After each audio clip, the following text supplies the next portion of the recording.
All right, welcome to another episode of Maritime Health and Performance Chat. If you want the perfect model of how to transition into graduate school with grace, how to work hard and independently motivate yourself, well, look no further than my guest right here. One of my lab mates, someone who I started my master's with at Dalhousie, and she passed on, moved ahead a little bit before I did, but we had same supervisor, a lot of similar experiences. So I can't wait to hear what her experiences versus mine within kind of similar background, same lab. But without further ado, my guest today is Savrina Goldenberg. So Sav, the mic's yours. Oh, thanks for having me, Matt. I like how you said I passed on. It makes me sound like I died. I know, that makes it sound way too somber. It should be like a positive thing. I know. I go better to civilian life. Greener pastures, not the farm outside the city. Exactly. I'm really excited to be here to talk about grad school and stuff. Like I said, a little bit of something for everyone on the podcast. The guests come from a very wide array of backgrounds. So I think as per usual, there'll be plenty to take out of this one. But I'd just love to hear a little bit of a history of how you got to sort of where you are today and what led you and influenced you through your path in academia in the field of kinesiology. Sure. So I grew up as a dancer, classically trained in ballet. And when I got to high school, I went to performing arts high school. So by the time that I was graduating, I was training like 20 hours plus a week. And when I decided what I wanted to do like after school, I knew that medicine and human movement and like helping dancers was like where I wanted to go. So kinesiology seemed like the best route to get to what I thought originally was going to be medicine, but actually what I wanted to do was biomechanics. I just didn't know that term or that field existed at the time.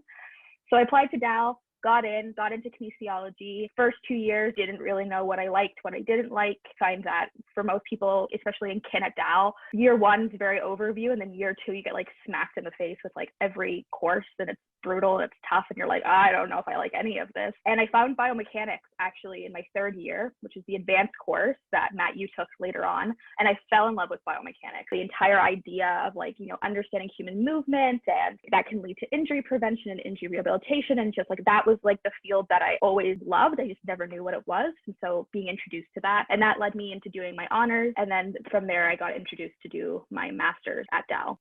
That's awesome. I guess sort of just the first little bit there where your sort of background was a dancer, and that sort of led you into sort of sport medicine interest side of things, something I'm not familiar with at all unless I've had a couple beers and then go out to the bar or something. But what sort of mechanics and whatnot would have been involved in the dancing? Maybe what sort of like injuries and biomechanics go into it? What was illuminated for you as you went through that kin degree, as you began to learn more about the actual mechanisms and the hows and the whys of all these movements and improvements and whatnot?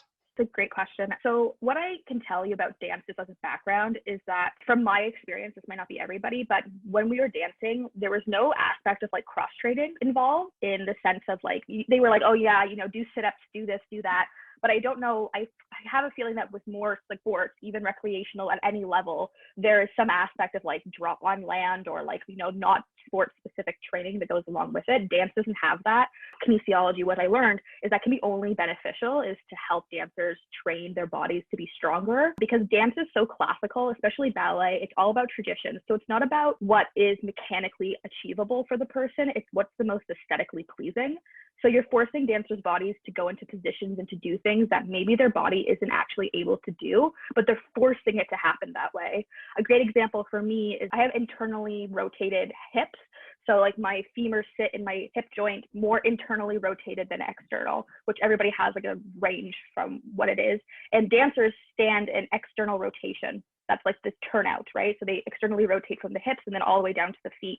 And so constantly forcing that turnout causes such problems in the muscles of the hip, front of the hip joint.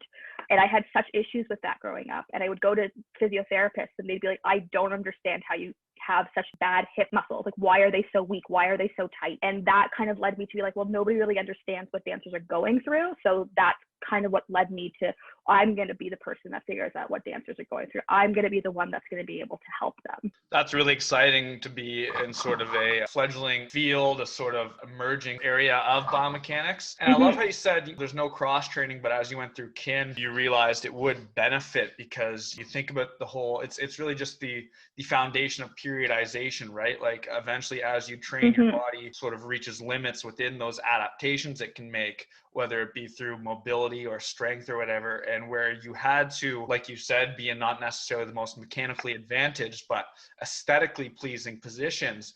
Maybe you could have manipulated your own body, or your coach or program, whatever, could, with a biomechanics or just kind of a functional anatomy type understanding, could take someone and say, okay, so you have internally rotated hips. We've got to strengthen those external rotators. We've got to mobilize and lengthen the internal rotators and whatnot, right? And with sort of a kinesiology background, that could definitely add to that breakaway from, and not saying tradition should be broken away from, but say, you know, how dance is a very traditional model, work on the techniques and stuff, where adding that sort of cross training, maybe a strength and conditioning aspects, or even a practice like a yoga or something like that, that could help mobilize and do some active recovery for dancers, could provide some huge benefits. And with your kin background now, I guess that would make you an awesome consult for any of these programs to share that knowledge, and someone who has experience in both kind of the exercise science and the actual dancing background. Yeah, for sure. That's hopefully the end goal, but we'll see. Sometimes you gotta climb your way up the ladder first. You don't just get to start your passion project at ground zero.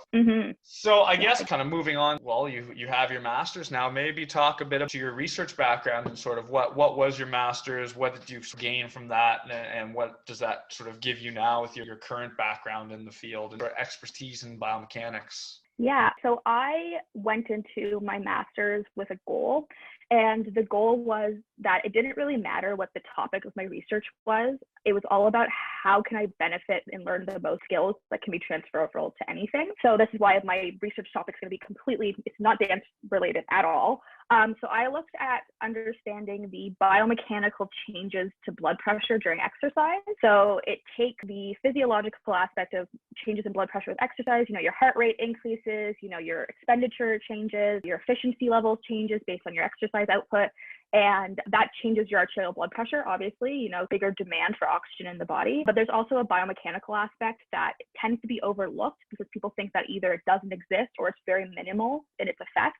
And so we looked at like literally the fact of if you move a limb, the movement of that limb creates an inertial force within the arteries that can actually increase your blood pressure. And we looked at actually quantifying that value and then seeing if it exists and then quantifying how much it affects. And it was a very complicated and very long project that had quite a lot of setbacks and things we had to look at. Nobody really studies this type of research.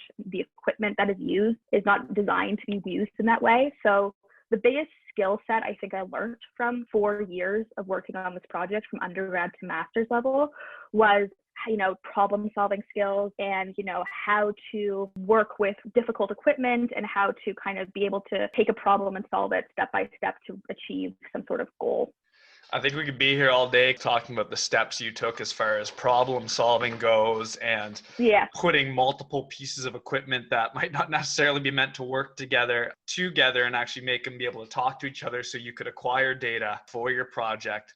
I mean, your background's really interesting because with the changes in blood pressure and the mechanics there, as far as through exercise or whatnot, improving your cardiovascular capacity, you actually had to do a lot of background in the exercise physiology world, as well as the biomechanics. So not only did you have to be able to quantify and understand what was happening through movement, you actually had to be able to understand, and in some cases quantify with your blood pressure equations, what were the driving mechanisms behind this movement, right? Like what were the, after exercise, what were the responses through all of our different physiological systems, what hormones released, what neurochemical reactions were taking place to cause that muscle contraction to allow that movement to take place. And you were looking at different intensities too, or different cadences for your arm cycling. So again, there's different intensities of exercise. So I mean, having to understand not only what's happening through where you did your movement analysis, your motion capture, but you also had to do, you had your ECG, you had your blood pressure at the finger there. Like, that was pretty cool to bring those two separate disciplines under the kinesiology banner together to benefit you. And like you said, within those 4 years of research between your honors and masters, pull as much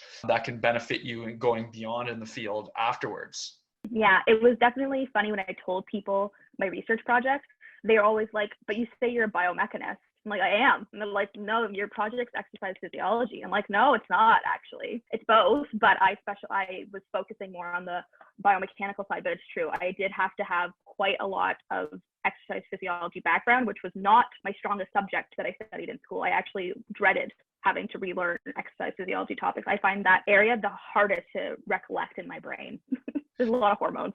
Yeah, exactly. All that, you have to remember all the hormones, all the signaling pathways for different sorts of functions, whether it be for recovery, for adaptation, for just general movement, right? For replenishment. And then as well, there's a bit of neuro side to it. You have to understand all the signaling there, and you have to understand the pathways of how nutrients and energy and whatnot are delivered and metabolized. So, I mean, there's a lot to remember. And then you got to go to the biomechanics side and get into sort of the math of it, work with all the forces, the EMG you're taking, all the calculations, get joint angles and joint lengths and all that. Like, it's a pretty cool combination. I mean, definitely applicable to the sporting world and sports science and health science, because if you understand multiple disciplines, I guess, in how we move, you can work with how to move better. Like you said, someone like you who had internally rotated hips, maybe through your understanding of how our bodies move and to how we can adapt through physiology, you can sort of improve someone in that condition. So it's definitely a really cool and applicable background to have that you took through your research career so far, I should say.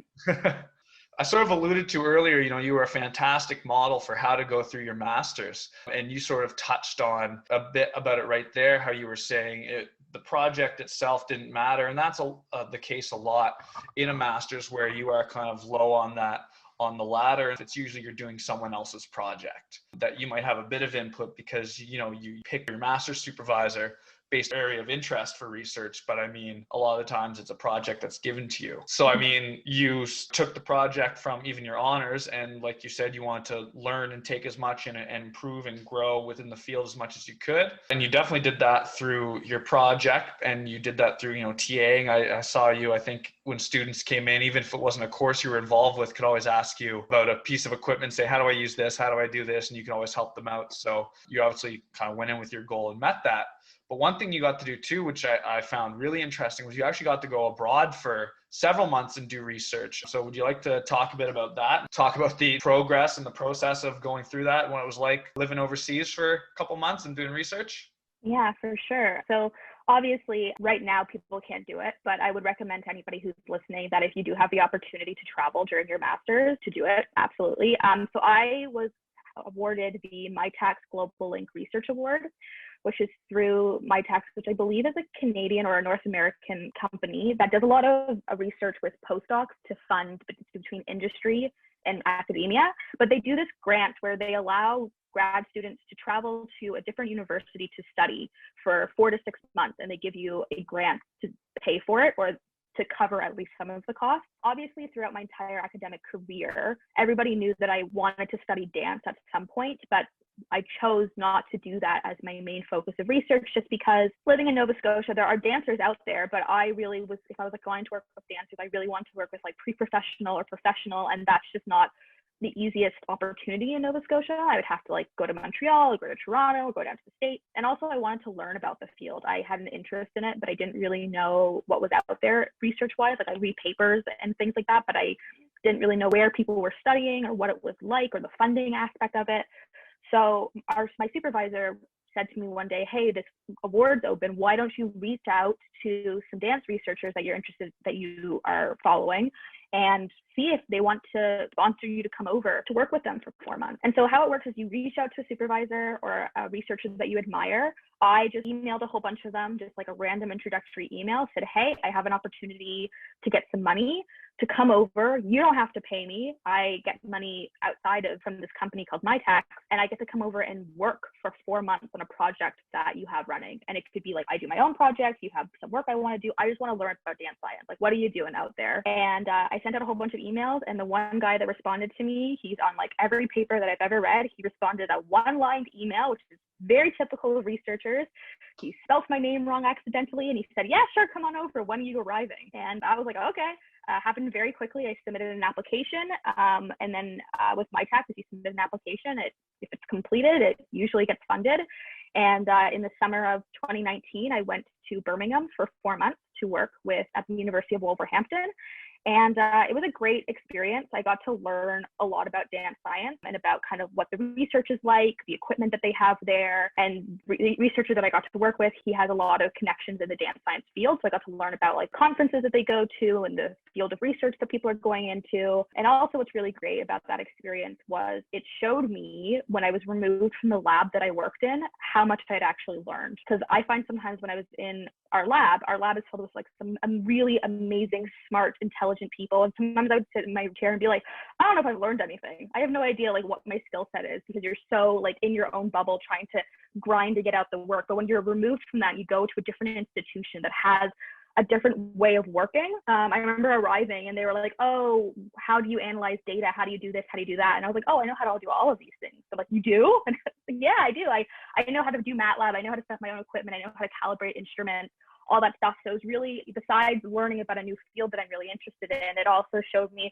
oh, wow, like I've actually learned a whole bunch of stuff in my master's, which was pretty exciting. Which, I mean, great way to sort of affirm that goal you went in with, just to try to learn as much and take away as much as you could. And what an excellent way to apply that. A fantastic point that we're in our own bubble so much, right? Like if you're just doing sort of the same couple things every day, you're seeing other people do the same things that might seem advanced or beyond your scope. And usually when you're in your lab, there's not a whole lot of time to cross over and peek at other people's research and be a part of their setup. Not all the time, at least when you're in sort of the middle of your own work. It's tough to see really how much you have learned until you're sort of thrown out there on your own. You've got to learn to spread your wings. And it sounds like it's a fantastic, really rewarding experience in several ways, getting to work in your field and also getting to demonstrate to yourself how much you've learned from your master's. Yeah, I think that's the biggest thing that I learned, was just like how much of a knowledge I actually gained. That's fantastic. I mean, any chance, and I know there's sometimes red tape around research work and stuff, that you're able to talk about any of the research you performed in any more detail? Yeah, for sure. Sorry, I should have mentioned it earlier. So because it was only 4 months, we did kind of like a smaller project that even now I'm still working on. We've actually resubmitted another abstract for our conference, but it's looking at the effect of fatigue in dancers. So as just kind of like a forewarning, dance science is about 20 years behind other sports science fields. So what we were looking at was seeing what does the effect of fatigue on dancers have on their movement pattern. And we decided that how are we going to measure, like what are we going to measure tangibly? We decided to look at movement variability, which was measured by standard deviation. So what we had dancers do was perform a really simple spin into a pose and hold that pose for as long as they can.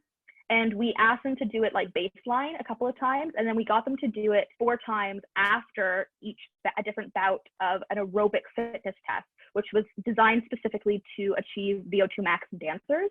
So think of like the YMCA test or a VO2 max test, but they designed it to be dance specific. And you get dancers to do this exercise, which is 4 minutes long. It should fatigue them. Their RPE gets up there pretty high. And then we get them to do this skill again. And they're wearing some motion capture suits. Originally, we looked at their center of mass trajectory and saw, in order to achieve this skill, are they making any deviations in their movement pattern to get from point A to point B? And the idea is that if there's more variability after the fatiguing trials than before, then we're saying, okay, the effect of variability is that they're fatigued. They're still able to achieve the skill, but how they get there is different. That's not really the case, but that doesn't mean that it doesn't exist.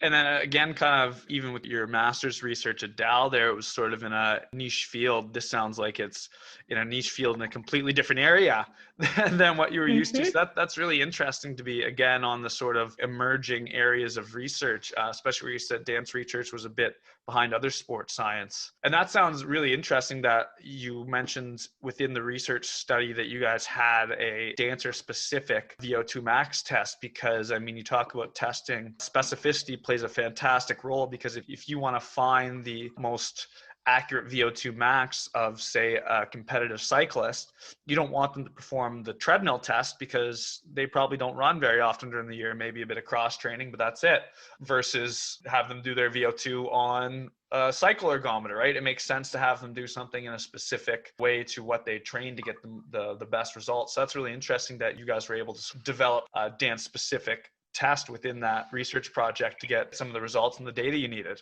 Yeah, well, I can't take credit for developing it. The researcher that I worked for actually has developed it previously. So that was like a predetermined thing. But yeah, it was really great. I didn't really know much about it before I got there, but it was really awesome to see that although dance science, you know, we have a lot of work to do to kind of bring it up to the standard that other sports science is at right now. There are some really cool things coming out, like dance specific tests. It's called the DAFT, Dance Aerobic Fitness Test. I thought that was awesome. I was like, oh, this is where we need to go. We need to be really looking at how can we measure dance performance, so that then we have the information to provide feedback to dancers on how to make sure they're not injured or to train them better. So I think it's a great step in that direction. That's fantastic. I mean, like I said, it must have been a lot of fun and very, very motivating to get to work in a field that you've been so passionate about for so long and sort of take a step further, it sounds like, to your end goal of working within sort of the sports science research in the dance world. I guess moving on, one question I'd love to ask you is just if you had any sort of tip or advice for anyone potentially looking into the world of academia, maybe within their master's right now or getting into it, thinking about doing an honors, thinking about going on, because you are still involved in research, like you said, and applying for conferences and whatnot with your dance research. And so any advice on the pathways or any takeaways from your master's? Ooh, that's a really good question. I've been thinking about that a lot, actually. I have like maybe like two pieces of advice.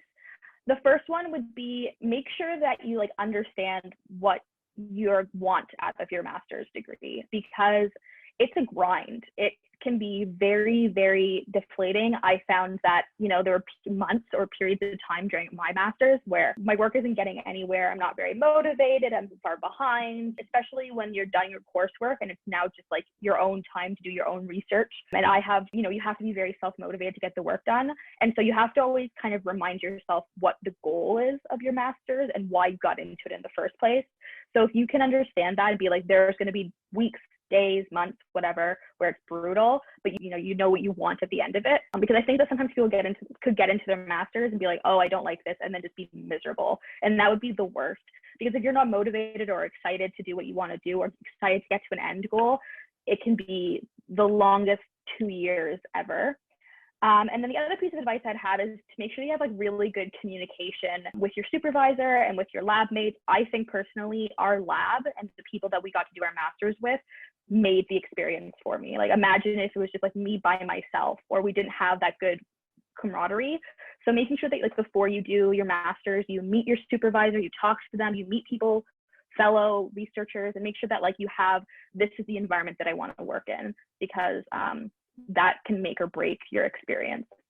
That's an excellent point. And I mean, as far as getting to know the lab and the supervisor without, you know, it's sort of hard, especially right now, if people are applying to masters to travel around and meet people. But one easy thing is you can always look on the academic journal databases and whatnot, just look up the supervisor, look up the lab online. Usually they'll have some page through social media or online. They'll have things that come up through Google Scholar or any academic databases, depending on what sort of research is being published out there. And as well, look on probably the university page. They would have on their graduate pages. They generally have overviews of what the different people are doing for their research and what their backgrounds are. So, I mean, there's a lot you can do to, like you said, get to know where you're going to be working even before you get in there, or before you even make the choice if you want to do a master's.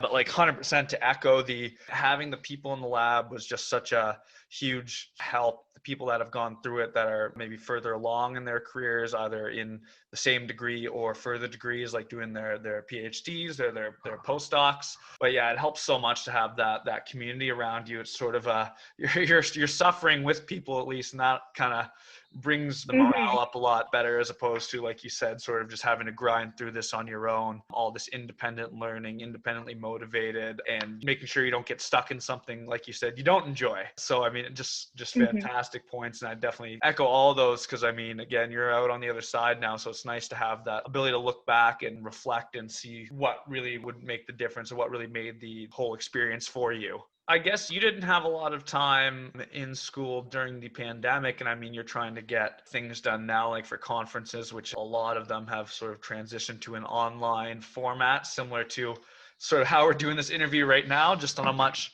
larger scale. But sort of, what was it like when you were having to finish up your master's, when you were having to do research during the pandemic there, during all the shutdowns, and just trying to get done, figuring out where you're going to live, how you're going to finish this up, doing your defense, actually preparing for that? Any bit of tidbits from there you want to share? Yeah, it was, I don't know if I was lucky or not, to be honest. I don't really know, like, if I'd rather have longer in lockdown before my defense. Like, we went into a lockdown, or a shelter in place, I guess is what they called it, like 2 weeks before my defense happened. And so mine and a couple of our friends' defenses were all back to back, and they were like, we don't know how we're going to do virtual defenses. But so there was a little bit of frantic, like, is it Zoom, no Zoom, Zoom, no Zoom, like, and so we ended up doing a conference call. It was interesting. I'm somebody personally, I liked working in the lab, because if everybody was around, I could just like walk into people's offices and ask them questions. When it's now virtual, it's a lot harder to do that, because you don't have easy access to people. So finishing my master's, especially like working on my defense or my presentation and then my edits afterwards, it was a lot of like back and forth emailing, which by the end of it, I got very used to it. But at first I was just like, can't you just give me a simple answer? It's just a yes or no. And that was kind of difficult. Also, obviously, the defense process, it's a big deal for people to defend. In our lab especially, it's always kind of like everybody's going to go to the defense. Even if you don't stay for the question period, you're going there to show your support for your friends, to see them, to be like, congratulations, you did it. And then usually we have a big celebration afterwards. And this year it's supposed to be pretty big, because a lot of people were going to be going and defending, and that didn't happen. So I almost feel like I was, like a lot of people, I was robbed of that experience. And then obviously, because of the pandemic, I was moving back to Toronto to be back with my family. And that had to be moved up about a month. I left Halifax with like 3 days notice, because we had no idea what was going to happen with the provinces and what was going to happen within Canada with COVID-19. So, I can't say to what your experiences are, Matt, finishing your degree in a pandemic, but ending it very rapidly, it was very strange. Yeah, you don't really get to go out with a bang, right? You get to go out with sort of a fizz, an extremely rushed, stressed sort of process of rushing everything to get it in under the radar so you can graduate. Like you said, at the time, we had no idea what the shutdowns would be like. And looking at it now, I mean, I think you definitely made the right choice, wrapping up as quick as possible. And I mean, you even still had to quarantine when you got home, and for that 14 days, which must have been, at least you probably had some quick amendments to make after your thesis defense. So it was probably almost a blessing in disguise to be forcibly stuck inside. But at the same time, all the unknown would have been very stressful. And like you said, several people were trying to get their defenses in, and it was sort of a figure out as it goes how these defenses will be done over, online. And then, like you said, once you get it done, there's not much of the whole thing. Part of the master's you really enjoyed was that camaraderie, and you didn't really get to share in that the same way. So that's always too bad. But I mean, probably pretty amazing that you got the experiences you got in months or just within a year's time before the pandemic. Yeah, I definitely am lucky in the sense that what would have happened if my project was delayed more or things like that. So, I take the good from it, I guess. Yeah, and that's all you can do. We've been going for a bit here, so I mean, I don't want to take too much time from you. Like you said, applying for conferences and whatnot. So, I mean, is there anything before we finish up? Any projects or programs or anything you'd like to highlight, labs or publications or anything like that? No, I don't. I don't have. Things are pretty slow here. I'm just kind of plugging away at some work, so I don't really have anything new and exciting coming down the pipeline for me. So I'm good. Well, I mean, in the next few years, if you find yourself reading research in sports science, especially on the dance side, keep an eye out for the name Savrina Goldenberg. Thanks. Fingers crossed.